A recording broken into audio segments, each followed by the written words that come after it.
It could be hard to tell since they were made so light for greater portability, but the stretcher was made of sturdy stainless steel to ensure it didn't drop a critical patient. It wasn't going to break in a crocodile's jaws or in a brown bear's grasp. But the jaws were not slowed. They closed at the exact same speed, the row of fangs approaching Rosenkreuz's hand holding the cross. That cross was not magic, nor was it an illusion, but the armed jaws still chewed it up and erased the intruding wreckage from the world. Those jaws would destroy even unshakable reality. This was a new power Kamijo Toma had acquired at the cost of his own destruction. It was an attack that allowed no response. And most likely, it was a tragic power gained when someone gave up on someone else. I see. Rosenkreuz smiled while dripping with a sweat of both tension and a desire to fight. That smile contained an unusual heat as he shouted. Tell me, why go to such lengths to protect Anna Sprengel? Hee, how much longer do you have left? What did you discover by accepting your own assured destruction? Only now did human language leave Kamijo Toma's lips. In a situation which screamed that doing so was the abnormality here. I will protect Anna, but these were definitely his words. Because I run to search out reason excuse to fight. That was the final humanity left inside the boy who had become a monster. It was like a tiny stone rattling around inside him, but it was something he couldn't afford to lose. So he refused to lose it. That ordinary boy would never again hang his head and overlook a magical atrocity. Interesting Kihi, but not good enough. Rosenkreuz held his empty palm out toward the boy's face. While their weapons were locked, that attack had already been identified as a projectile. But in this moment, the invisible dragon could not move to stop the point-blank projectile attack. With the unpleasant sound of the air being compressed, Kamijo Toma's entire head was obliterated. He didn't even have time to blink. Kamijo took another step forward like nothing had happened. His head had already regenerated. A dragon tail appeared out of thin air and twirled away as a substitute. That was likely a lizard's tail that would take on any damage he took. But Kamijo knew without being told that it was a move he could only use once. Now that he knew he had that option, he wished he had held on to it for longer. His gaze shifted to the side. The action showed some lingering regret. It all felt like it was happening to someone else. Single use and not knowing the effect until you used it was a devastatingly bad combination. And with his eyes still in that direction, he casually sent the dragon strike straight toward CRC. Rosenkreuz immediately fell back. He escaped beyond the reach of the snapping jaws, but Kamijo did not bat an eye. The entire surface of the invisible dragon jaws erupted. All its razor-sharp scales shot out. They rushed out to pummel Rosenkreuz's entire body like a point-blank shotgun blast. Oh! Shouted CRC just before a white steam explosively filled the space. In the Rosicrucian cabal, clouds were an important symbol of covering up wisdom and truth to prevent the unworthy from viewing it. Inside that cloud, no attack could hit him even if made from 0 centimeters away. The entire space could be filled with a dense scattershot, but it would be as useless as trying to attack a cat that may or may not be there, because no one could observe it. Kamijo swept the dragon horizontally to tear the thick cloud apart in an instant, and then the color red sprayed out. The cloud didn't matter at all. The dragon released its breath. It looked like a sharp purple shining blade, but was that actually the poison stored in an evil dragon's body being released at extreme pressure? The box was shredded, the cat was forced out to establish its existence, and then it was killed. Kihi. CRC laughed and took immediate evasive action, but also ignored the deadly toxin traveling through his bloodstream. That silver young man had many legends told of him, but he was an alchemist at heart. He used alchemy as a starting point for all of his miracles, from the artificial life within the crystal to the red elixir. So, you would use a non-existent toxin against this old man? All poisons and harmful substances can be converted into medicines and beneficial substances if handled properly. Just like radiation can induce the cancerization of cells, but it is also used to treat cancer. It would be rude to not present you with my own wisdom in return. Rosenkreuz produced a deck of cards in his hand. He fanned them out and went on to rotate them in a full circle in violation of gravity. The secret spell of Rota can be flipped around to make tarot, thus it can be converted into the cards that indicate the 10 spheres in the 22 pathways. Awaken, 78 cards. You are the one and only proper entrance to the light pouring down from beyond the tree that is, the Ain Saf or Ain Saf, Ain. A violent white light exploded from the emptiness at the center of the card circle. A beam of light sharper than a razor scorched the air as it rushed toward Kamijo's right arm. The all-destroying dragon maw was split in two. While he was dragged around by the chaotically thrashing dragon, even more blood gushed from the boy's shoulder. The toxic red splattered across the floor and walls. Christian Rosenkreuz scoffed at the colorful artwork. He. How much longer now? Feeling lightheaded? Can't stop the cold sweat? Worried by your pulse pounding in your chest? Nothing you do can reach this old man, even if you wring out every last drop from the depths of your heart." A moment later, beams of light rushed out from seemingly every direction. Wah! CRC realized the boy's bloodstains had drawn out strange patterns. The instant he gasped in realization of what those patterns meant, the magic circles glowed with a disturbing light. The floor and walls bubbled redly. It wasn't just the white beams. Crimson serpents that should have been controlled by a lamp emerged, as did the yellow citronita sand that had engulfed Los Angeles. They surrounded CRC and came at him all at once. His right arm was already fake, so he sacrificed that while backing away from the deadly chaos, his eyes widening at witnessing what shouldn't have been possible. A scientific esper like you has entered the realm of magic? That was no longer CRC's exclusive territory. Kamijo had intruded on the legend of the Rose and the Cross. But how could this be? Christian Rosenkreutz was no ordinary magician. His very existence had become a legend. He refused to accept that even a Rosicrucian expert could understand and immediately make use of the spells he used. But the fact remained that the red blood splattered on the walls and floor crawled, glowed, and bubbled. It all drew out secret texts and magic circles known only to CRC. Even though these were the most secretive spells that he had never even shared with the others at the House of the Holy Spirit, where they had all shared so much knowledge like they were sharing a meal. Not even the Grimoire Library would have been able to find these spells if she searched for them. Had Kamijo Tomo already evolved into a monster who could access the world itself and automatically use the magic he found there? Something occurred to Rosenkreutz once he considered that possibility. Known only to CRC? I get it now. This is a Rorschach test. He should have caught on quicker. An esper like Kamijo was using magic, but showing no side effects. The magic knowledge did not come from within this broken esper. He showed this old man indistinct bloodstains, which I interpreted as the secret texts and magic circles I knew, unwittingly drawing out their magic. But however it had been done, the magic known only to Rosenkreutz had still bared its fangs against him. Knowing the logic behind it did not stop his mind from imagining those shapes when he saw the bloodstains. Of course, there was risk to Kamijo as well. He had no way of guiding what Rosenkreutz imagined when he saw the bloodstains. This was a double-edged sword that could just as easily capture Kamijo himself in a powerful magical blast. "Trithemius!" shouted CRC, intricately moving his fingers. Immediately, the magic light approaching him froze in place and stopped moving. He had made use of the encryption method that Westcott had coincidentally discovered. Rosenkreutz had applied a random encryption to the bloodstains which had become secret texts and magic circles, eternally locking them so they could never be used. Much like ransomware encrypting a hard drive, Rosenkreutz felt a sizzling sensation at his temple. This wasn't like before. This emotion was anger. The silver young man's internal state had shifted up a gear. You dare force this old man to use magic out of something other than passion or playfulness? Do you continue to prove yourself to be my greatest nemesis? So what? Kamijo ignored that and took action. Something grew from the base of the great jaws that had replaced his right arm. It resembled a giant cape, but it was actually a sinister bat wing. The single wing gathered the air and then flapped. The air became a solid mass, and then became an extraordinary projectile that flew through the hospital. At the same time, all the windows frosted over, the air electrified, and thick bolts of lightning rushed toward Rosenkreutz from every direction. Was this what would happen to someone if they were thrown inside a large, swollen cumulonimbus cloud? You have not just created wind.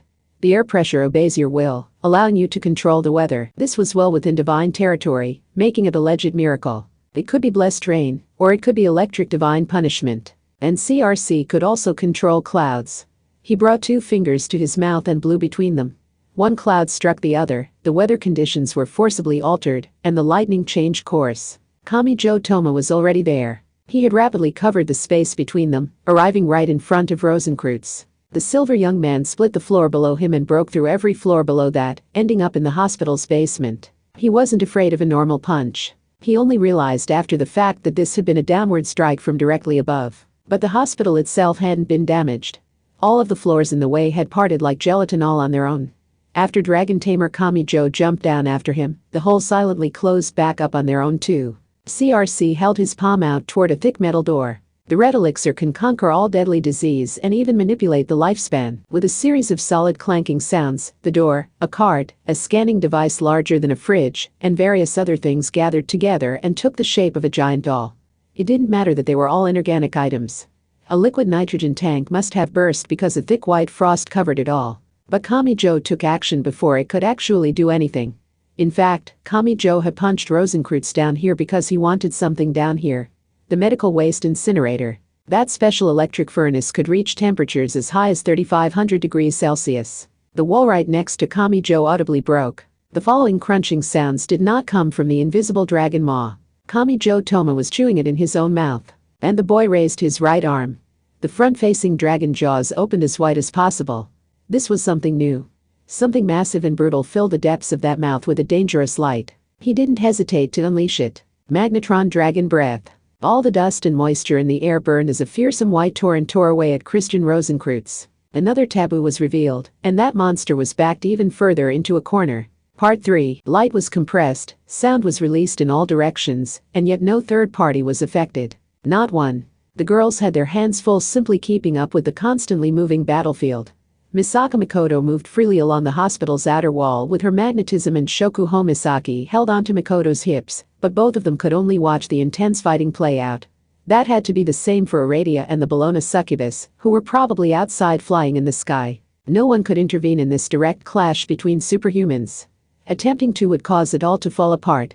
Just like any stimulus to calmly simmering water could cause an explosive boil. No, that wasn't it.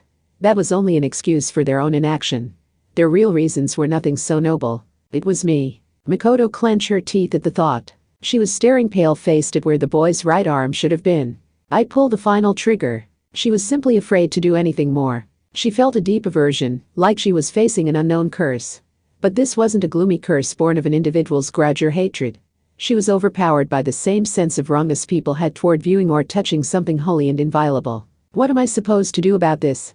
She muttered distractedly. This may have been the same feeling level 0 Kamijo Toma had felt when it was anti-skill, judgment, the level 5s, and the transcendence doing the fighting. Their roles had reversed. Now that boy alone had complete control of the battlefield. Only he could face this enemy. Titles had lost all meaning. And the situation was still underway. This was no time to be stuck at a standstill. Kamijo was not a fount of unlimited possibility. Nor did he have a hidden power or special ability. His shadow was flickering unsteadily. This power was bought at the cost of his own destruction, which meant there had to be a time limit. Part 4. Kamijo and Rosenkreutz clashed head-on, and the boy broke through a wall, flying across the hallway leading to the elevator. He was knocked up the elevator shaft and rolled along the floor before coming to a stop. He found himself in a large cafeteria. He felt an unpleasant sensation below him. He could barely see it without straining his eyes, but the culprit was yellow sand. The color of defeat had permeated the area. Even though a hospital needed to be as clean and sterile as possible, Kamijo Toma silently stood up and then wobbled to the side, as if he were struggling to support the weight of the massive jaws. Blood was still gushing from the shoulder where his arm had been torn away. He was not going to last long like this. In just a few more minutes, he would collapse from blood loss, and he would not be getting back up again. He stared at CRC. At that man driven by playfulness and curiosity who was now smirking with sweat soaking his face. Oh, so. Kamijo didn't care what happened to himself. His own destruction had been part of the plan from the beginning. He had to find some way of ending this before he ran out of time. Oh, guessing a major attack was coming, CRC grabbed something out of thin air. Whatever it was, it glowed red. The ruby's shine points to the pure red of the rose. That female symbol is a pair to the cross and can produce anything and everything. So mass-produce monsters of death and destruction here and now. A tremor ran through the building. And not just one. More and more 2-meter silver orbs known as numerous shells appeared until they had filled the space. The giant silver bubbles all opened at once. Not even Rosenkreutz knew what would emerge. Still holding the mother device, the symbol of the red rose, CRC only laughed. These things absorbed mystical power like a shaman. They mechanically decoded it. And they released it into the world. Stone tools, the oldest form of deadly bludgeoning. Wooden sticks, the oldest form of deadly whipping. Uranium, the oldest form of radiation poisoning. The oldest form of drowning. The oldest form of deadly gunshot. The oldest form of deadly burning. The oldest form of vigilante killing. The oldest form of hanging. The oldest form of decapitation, of skewering, of deadly vibration, of crushing, of electrocution, of poisoning, of vehicular homicide, of karashi, of mincemeat death, of explosive death, of death from being buried alive. They split open. Kamijo clenched his teeth. And he released a brutal purple breath from the dragon. Mutual death was fine by him. There were legends of that sort. For example, Norse mythology told of a great serpent that had grown until it could surround the entire world. During the final battle of Ragnarok, that dragon even managed to defeat the number 2 god at the cost of its own life. Jormungand from Norse mythology? Did you use the weight that not even Thor could lift to forcibly crush your own wound and stanch the bleeding? Kamijo didn't understand any of that. And it didn't matter if he did or not. There was precedent. In exchange for losing a possibly deadly amount of blood, this dragon that emerged from his right hand had robbed all power from a girl after she became a lightning god. The right arm, the invisible dragon gained further control over the boy. The shadow at his feet flickered unsteadily. It looked ready to flicker out permanently at any moment. But an iron will of "that's fine with me" could be seen within the boy. If he could protect Anna Sprengel and the people who had helped try and save her, he was willing to move beyond the boundaries of humanity here. So when Kamijo Toma raised his head, the light in his eyes did not waver one iota. Tears formed in Rosenkreuz's eyes. He had not succumbed to fear. CRC took an objective view of his own crisis and was moved to tears like he was watching a movie. And that cheap and irresponsible emotion was what allowed that passion-driven wicked holy man to draw on his greatest power. Incredible, simply incredible. This old man has actually been driven into a corner. Death has drawn so close. This is where it all begins. Once this old man pulls off a miraculous comeback and escapes alive, I will truly drown in my tears. That was like a trigger. No matter how twisted and rotten he was, his playful side could resist the temptation of achieving mutual destruction with his nemesis. And once he shifted fully towards survival, only one option remained. Namely, run away. He didn't hesitate. He broke a still intact window and jumped out through it. As much power as Kamijo now possessed, he had lost a lot of blood from his severed arm. There was no need to actually fight him. By moving far away, CRC could wait until Kamijo ran out of time and collapsed. Kamijo would die on his own as things were, and if he were to try to use first aid to recover, CRC only had to slice off the boy's head or tear out his heart. Rosenkreuz never would have allowed this before. Not because he was too proud. His playfulness and desire to blow off steam simply wouldn't have accepted it. But his objective had already changed. Pride was just one form of enjoyment. Now that he had changed his objective from victory to survival, and he longed for the pleasure of achieving that, he knew fleeing was the best option. We will meet again after the barrier of time has crushed you and stolen everything from you. He shouted. The very next moment, something exploded. Rosenkreuz was forced back inside the hospital. It wasn't a mysterious barrier or a never-before-seen ultimate attack spell. It was no more than a 45 centimeters piece of plastic. An isosceles triangle flew just outside the window. It was a snakehead drone, and it wasn't alone. A large group of them flew together like a flock of starlings or bats. The writhing mass of machines looked like a black serpent flying through the sky. These were by no means elite crafts. All they did was locate their target, ignite their solid fuel, tackle their target at high speed, and detonate their internal explosives. But they had still stopped Rosenkreuz's escape. These were only mass-produced weapons, but CRC was only human. If he didn't respond in some way, his body would be obliterated and he would lose his life.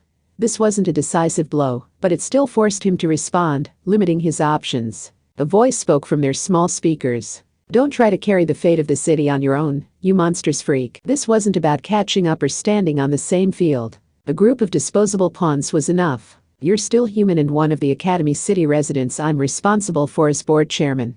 Don't you dare forget that. More and more drones ignited. Each blast was no more powerful than a shoulder-fired anti-tank rocket, and they didn't do any real damage to CRC. But this was never meant to defeat that man. He had to throw out his pride as the number one. If these seemingly useless attacks could keep Rosenkreuz still long enough for Kamijo Toma to deliver his own attack, that was more than enough of a win. Part 5. It all began there. Without that one act, they probably never would have had another opportunity. Shokuho Misaki bit her lip, made a decision, and aimed her TV remote. Don't underestimate the power of a girl in love. She didn't have to catch up. But she still decided to make herself a part of this battle. Category 909. Preserve consciousness. I will support you as much as it takes. So I'll never forgive you if you relinquish your mind ability over something as silly as blood loss. Kamijo Toma had been wobbling unsteadily side to side, but now he stood straight and solid. This may not have had much of an effect on the boy when he had his right hand, but things had changed. The Bologna succubus joined in too. Oops, you beat me to it. But I'll just add my rad cold mistress on top of that. The pleasures of death and resignation will reach you as the most excruciating pain, so don't let your guard down, kid. Again, she's stealing my bit. I have no idea what you mean. Something had clearly shifted. It was all turning against Christian Rosenkreuz. Maybe none of them could defeat him. They couldn't carry such a major role. But stopping his cowardly flight was another matter. As long as it would lead to the ending that boy had shortened his own lifespan to achieve, they still had options. And that realization ignited the hearts of everyone there. They gathered all their power here to make sure his spirit would not be broken. Tish, Rosencrantz clicked his tongue in that Antlian pit of a situation. If he stopped struggling and was swept toward the center, those uniquely deadly jaws awaited him. What's this, CRC? Ashamed of herself for relying on this, witch goddess Aradia danced as if sliding along the floor. Her bare feet mixed the ointment needed to prepare her triple reload. You seem awfully angry for someone who planned to slaughter us transcendents to stave off boredom. Is that because the world you find before you is anything but boring? Yes, this is a colorful world of powerful stimuli where anything is possible: life, death, victory, and defeat. In the end, you are the kind of holy man who can only talk big when he has an overwhelming advantage. Someone like that can never understand that boy's depths, whispered good old Mary. That transcendence resurrection spell would mean she had seen all the many ways people met their deaths. In truth, he is not all that powerful. In fact, he lost his life several times on the way here. But each of those deaths was the end result of living his life to its fullest. Not once did he pull his punches when it came to living. He was constantly struggling to win, but when he did lose, he would pick up the pieces and continue forward anyway. He could not be more different from you, who grew bored with his strength but still clung shamefully to your current status. There was a quiet metal clink sound. Misaka Mikoto had flicked an arcade coin into the air. When it landed back on her thumbnail, she took aim. And she roared, "I'm shooting a railgun. Everyone, clear the line of fire." The air was compressed. This normally would have been no threat to CRC. But in this one moment, the silver young man definitely frowned. He was annoyed. Which meant this was effective. Altogether, they couldn't have bought more than a minute of time. But that was enough. Without a word, Kamijo Toma approached once more, half dragging the giant dragon maw with him. And, Part 6. In the ICU, little Anna Sprengel was lying in a bed and surrounded by cold, hard machinery. Her expression looked peaceful at first, but it would have burdened a medical expert with great anxiety. She was not being given any kind of anesthesia, so the lack of response to the pain was not a good sign. The color red flowed through several clear tubes. There were a lot more of those tubes than normal. "How's the dialysis going?" asked the frog-faced doctor with uncharacteristic tension in his voice. "The process itself is going smoothly." Anna's hair was unnaturally damaged. Blood did not flow through the hairs themselves, but they still received oxygen and nutrients to stay healthy. That meant something was wrong with the patient's blood. The processing of the blood before it is returned to her body is working too. Her blood type is being temporarily altered. The technician and a nurse were busily working even now. Providing someone with the wrong blood type would put them in critical condition. That was undeniable. But it was also true that some people's blood type had changed after a transplant for the bone marrow that created the blood.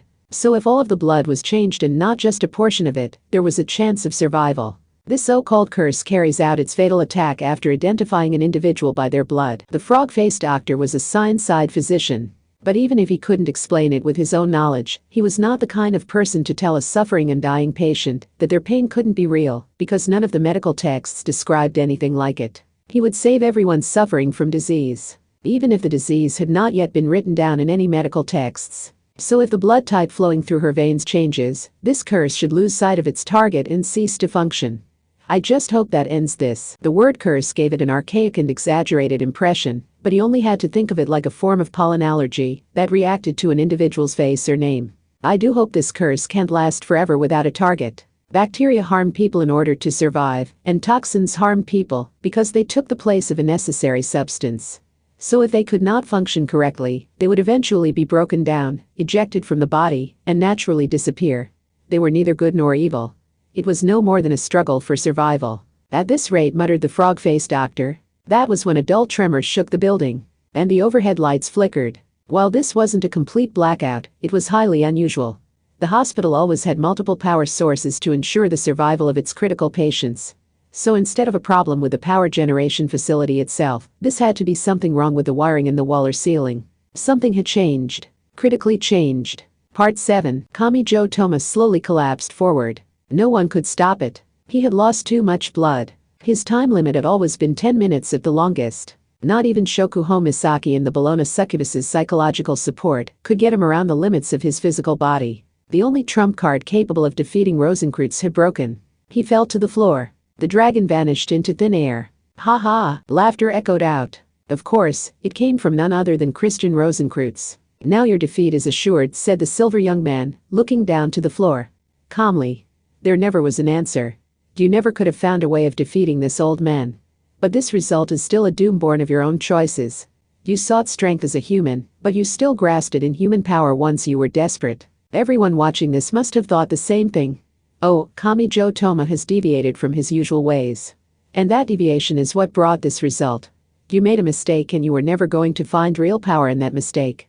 None at all. Wicked violence had won out in the end. And death swept out. The Bologna succubus was blasted away like an artillery shell, and witch goddess Aradia was embedded in a wall. Misaka Makoto's microwave radar wasn't enough to detect what caused her to spin through the air and slam into the floor. Shokuho Misaki pressed a TV remote against her own temple, but something impacted the back of her head before she could boost her eye movement. This wasn't like someone being knocked out in a movie or drama. Something unseen clearly broke and split inside her head. Accelerator could only watch while remotely controlling the snakehead drone swarm. Their time was up and defeat led to this. Ki-hee, ee-hee. He ha ha ha ha ha ha. Death, killing, and dread. Ah ha ha ha ha ha ha ha you. Christian Rosenkreutz once more appeared from the background. No, he had finally come to a stop after moving so fast he had become no more than flowing lines. His only remaining enemy was good old Mary. Had he intentionally left her until last, or was it only a coincidence? It could also be that she had partially defended against his attack. Now, Joker. Who will you resurrect with that single-use trump card? Do not expect this old man to sit idly by and watch. You will only be able to resurrect one of them at the cost of your own life. And, good old Mary, I seriously doubt you can defeat this old man on your own. Your only value is in your resurrection. So who will you entrust your dreams with? Who will you choose to turn this all around? Would it be Misaka Makoto or Shokuho Misaki? Or would it be Aradia or the Bologna succubus? Each of them possessed tremendous power. Not one of them was an ordinary human. With the ace, the queen, and so many others with varied talents available, who would good old Mary choose? Take your time and think about it. He laughed. He scoffed. Because the answer was obvious from the start. He ha ha, but there is no real answer. No matter who you bring back to life, they cannot defeat this old man. If human death were absolute, you could have given up. But because you possess that resurrection trump card, you are now trapped in my prison, kitchen alchemist. Will you agonize over it for eternity, or will the pressure be too much to bear, so you make a careless choice only for this old man to tear you both to shreds? Watch as your own actions reveal just whose side you have taken and who you have made your enemy. Ki ha ha ha ha ha. Regret your own choices as you search in vain for an answer. In response, the final remaining transcendent breathed a soft sigh. And good old Mary spoke. No one. I will not bother resurrecting anyone at this point. You are the one who has run out of time. A second before, you might have managed it.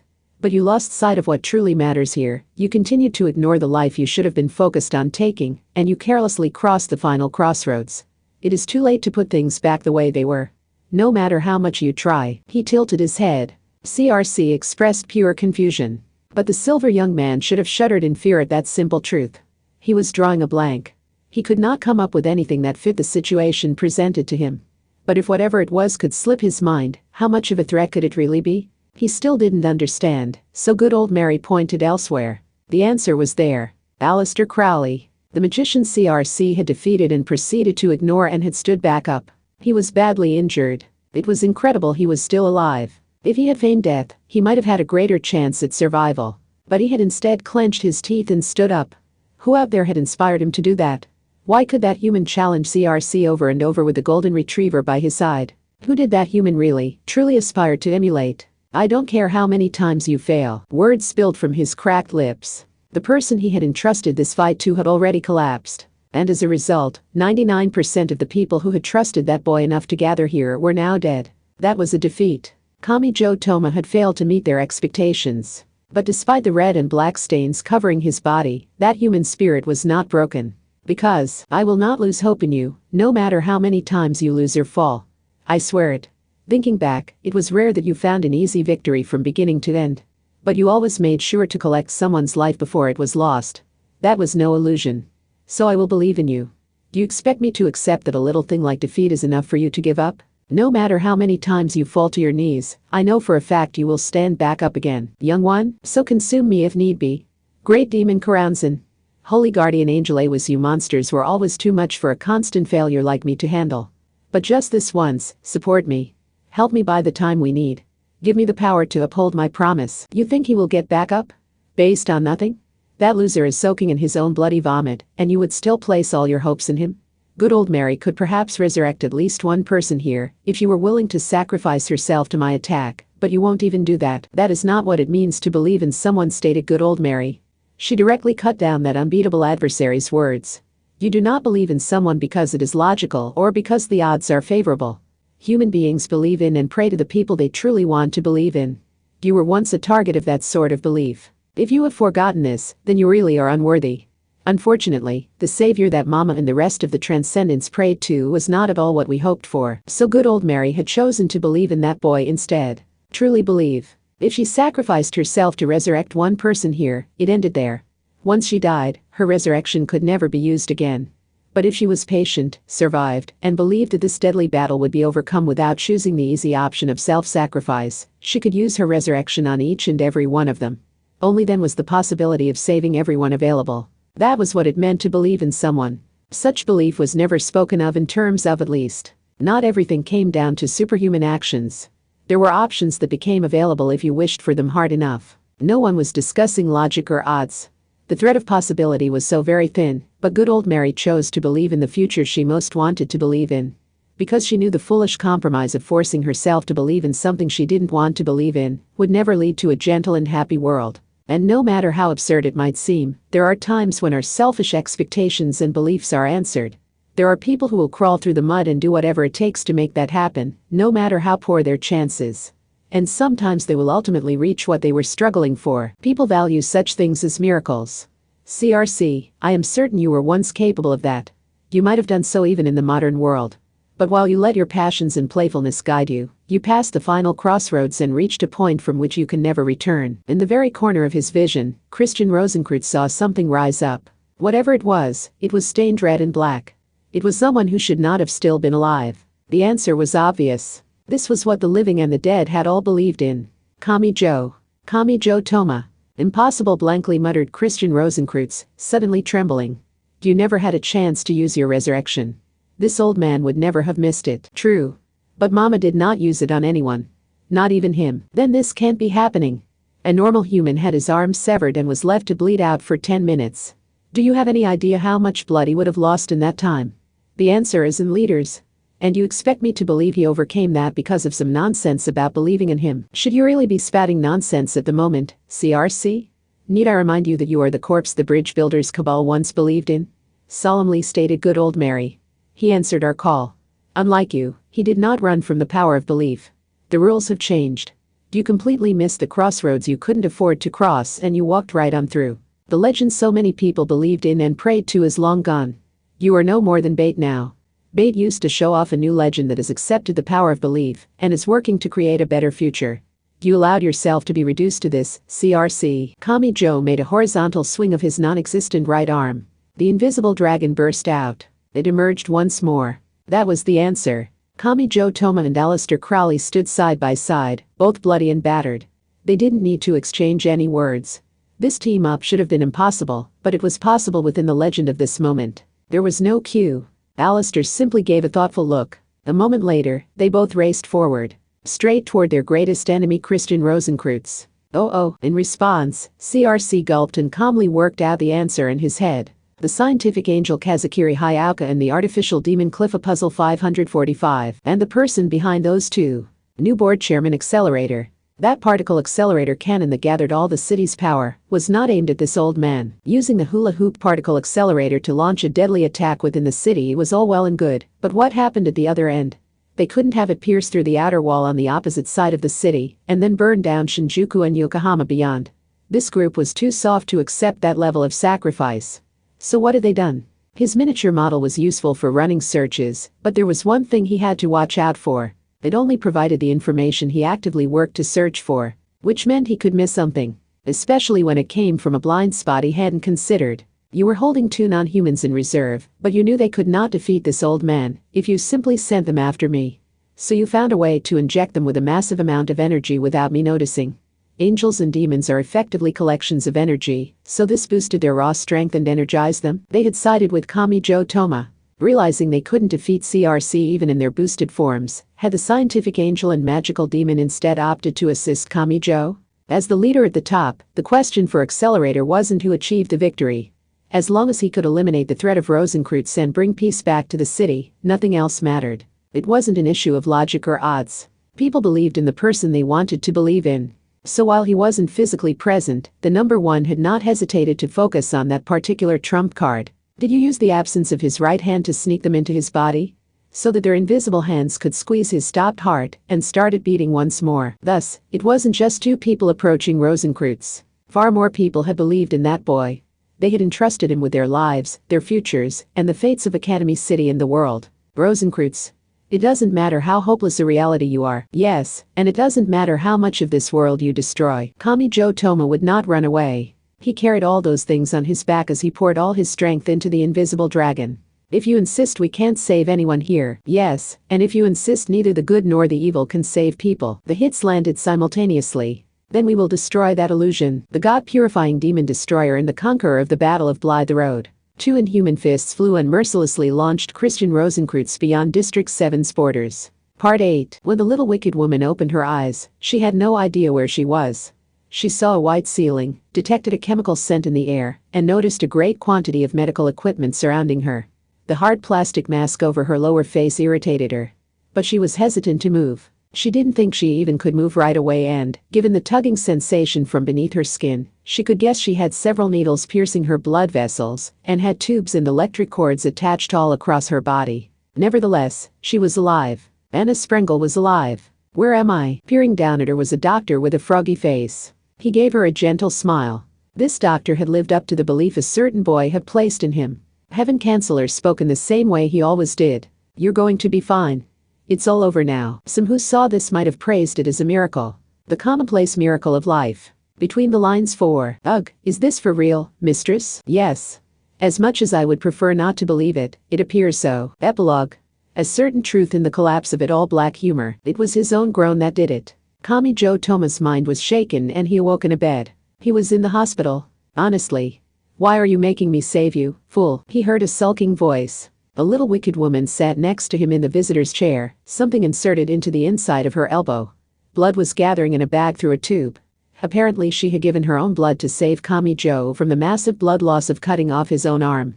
That was Anna Sprengel. He wasn't dreaming. He hadn't relied on Alice's ridiculous power. He had poured in all the strength a human had, and even prepared himself for death to finally achieve this little miracle. This was what he had gritted his teeth all this time to see. I see. The transfusion tube descending from the stand led to Kamijo's right arm. The arm he had supposedly lost was now attached to his shoulder like usual. He still couldn't get up, but he somehow managed to move his terribly dry mouth. How long? It's just about midnight. What happened to the others? They died. Those were icy words. But it didn't end there. You were right to hold on to good old Mary and her resurrection right up until the end.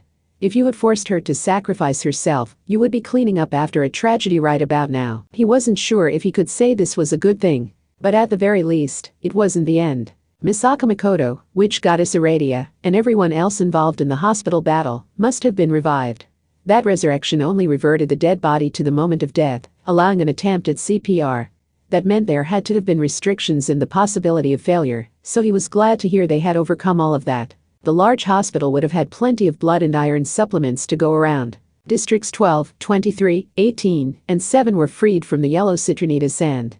And just like in Los Angeles, there is nothing for you to worry about, fool. If possible, he wanted to add someone else to the list. But Alice won't be so simple. Good old Mary is a regular transcendent, so she cannot interfere with an irregular one like Alice Anatherbable, who has far surpassed the usual bounds of the category. If she is dead, there is no overturning that. Like it or not, the simple hierarchy prevents an ordinary transcendent from changing that. I see was all Kamijo could say, releasing the breath remaining in his lungs. He would have to accept that goodbye. Alice Anatherbable was dead. He hadn't reduced the number of losses to 0. But the tragedy had been stopped there. He had settled things with Christian Rosencreutz. He knew this was only the selfish idea of a survivor, but he felt Alice would have wanted it to end this way. Then Anna Sprengel asked a question. Why? Why did you save me, fool? Her tone seemed to point out that her death would have meant the end of all the calamity, starting with the rise of RNC occultics. His answer was obvious. I wasn't risking my life to determine the truth and name the culprit. I brought suffering to so many. And that includes you. That means we're the ones that get to choose to forgive you for it. I am nothing but a villain. That's no reason to let you die. I chose to let the shrink drink hit me. I was prepared to die, but I never said I would just let that happen." He didn't hesitate. He didn't even need to think about it. The words felt so natural on his lips, like they were leaving his mouth before they even reached his mind. That was what it meant to do the right thing. You didn't need to rack your brains working out what was right. You didn't need to seek confirmation or prove it. You didn't need to dress it up in fancy words or figure out how to make it look good. Of course, someone who thought about it first would have trouble reaching an answer. Eventually, Anna Sprengel lowered her head and presented one more idea. "You could have ended this so much sooner and easier if I had died. Not on your life, Anna Sprengel." He didn't hesitate. He felt something soft. While Kamijo lay on the bed, the little wicked woman had pressed her forehead against the center of his chest. She sobbed. And she couldn't get any more words out. In the end, that was the answer. Anna Sprengel had created a giant IT company that encompassed both science and magic. She had stirred up trouble across the world, and she had carried out all sorts of evil deeds. But before meeting this boy, had she had anyone she could speak her mind to? "You don't need a king." Kamijo forced his still stiff and awkward body to move and rubbed Anna's head. She did not disappear at the touch of his right hand. That proved she really was alive. "There are larger umbrellas to protect you in this world. So many reliable people will risk their lives to fight for you.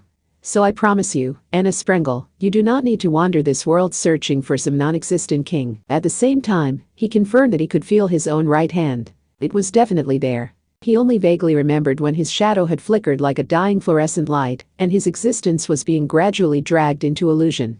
Had he not been conscious enough for the memories to be created properly, or had he touched on such a great taboo that his brain refused to access the memories? Either way, he knew one thing. That was a direct path to death. For him and for his opponent. It was the path of rejection that ensured someone would be left on the battlefield.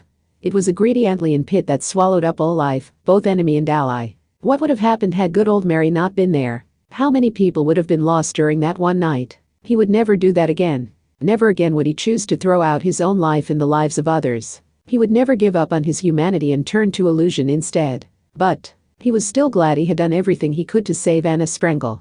There was a definite moment when he let himself think that too. The hospital door was cracked open. Two girls had lost their chance to knock and had ended up listening in.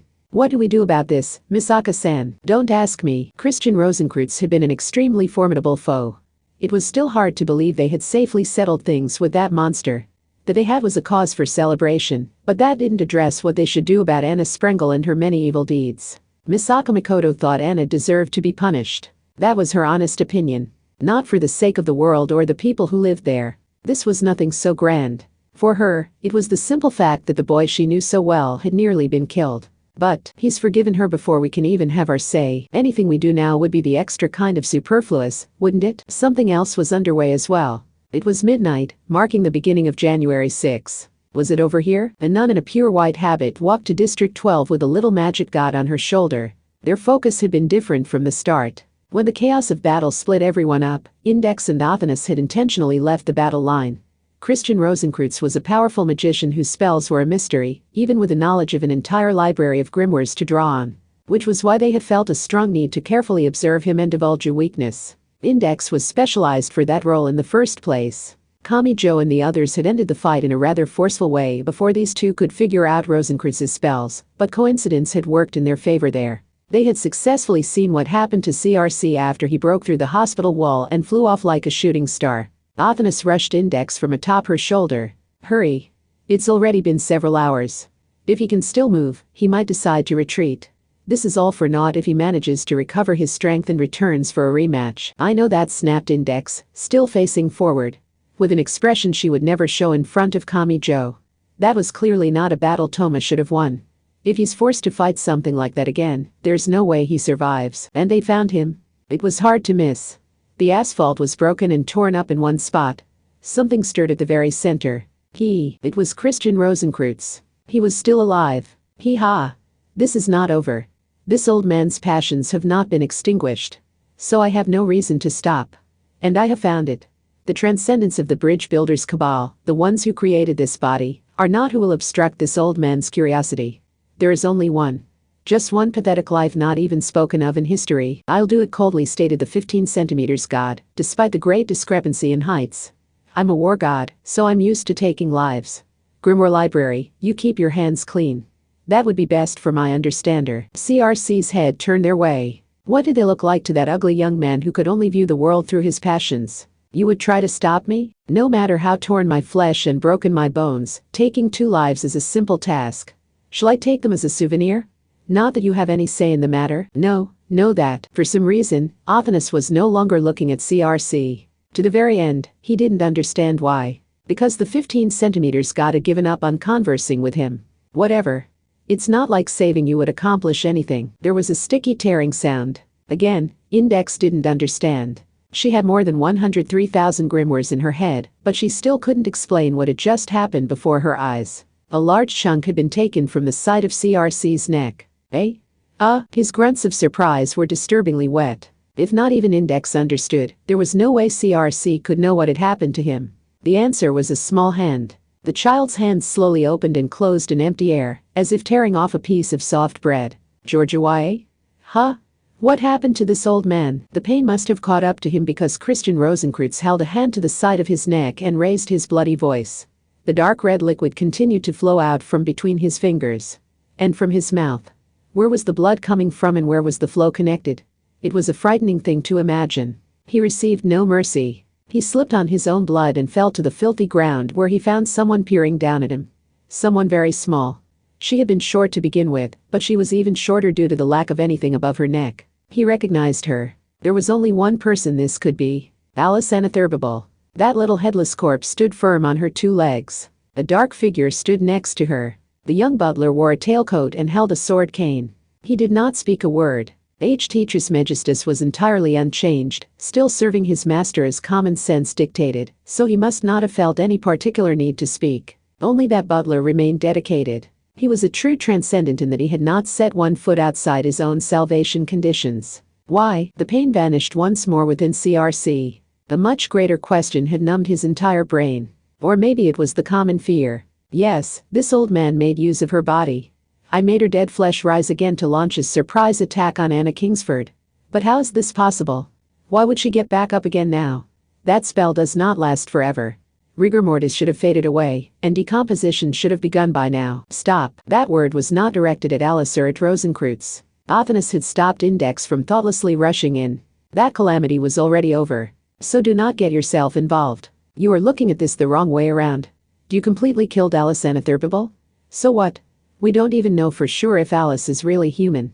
She could be a tarot deck or the result of someone's special right hand parting with them. You should have been more thorough and made sure her body couldn't resume moving after death by hanging her corpse from a tree, by skewering her and lifting her high into the air, or whatever else. Good old Mary is one of the lesser transcendents, and she can resurrect people. So why are you surprised to learn that Alice Anathurbable, a greater and highly irregular transcendent, has a more powerful version of the spell? Good old Mary is out of options if she is the one to die, but maybe Alice can absorb power from a ley line, or gather talisma to activate her magic can revive herself after death. Rosenkreutz couldn't do anything. Death loomed over him, but he was rooted to the spot.